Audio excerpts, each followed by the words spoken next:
Hello guys, for today's video, gagawa tayo ng ginataang gulay. So, kayod lang tayo ng kayod. Hanggang sa makayod ang kamay, wag naman sana. Kayod lang ng kayod. So, ayan, nakakapagod naman pagkayod. Kayod. Abutan kaya ako ng 1 taon dito sa pagkayod lang.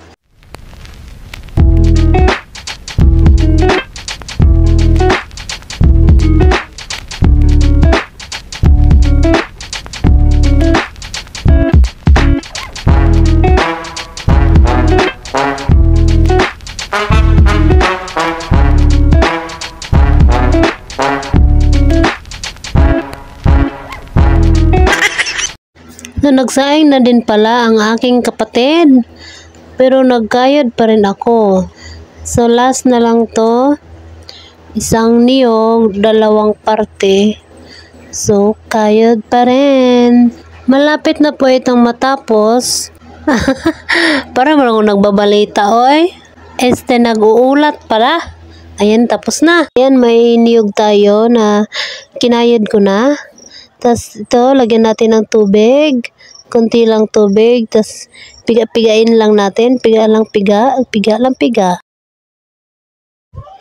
Para rin kita napiga na sa mga problema.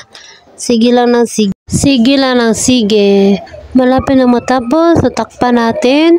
So, dito natin kalayo. Ready na ang kalayo. Halingin muna natin ito. Para lumaki ang apoy pala siya, apoy. Para maluto agad yung mga gulay sa loob. Huyupin mo lang para lumaki ang apoy. Ayan na. So magkalamunggay, may malunggay tayo na green. Para green din ang ating tae. So ayan na. Yummy. Masarap na tanghalian, gulay na ginataan.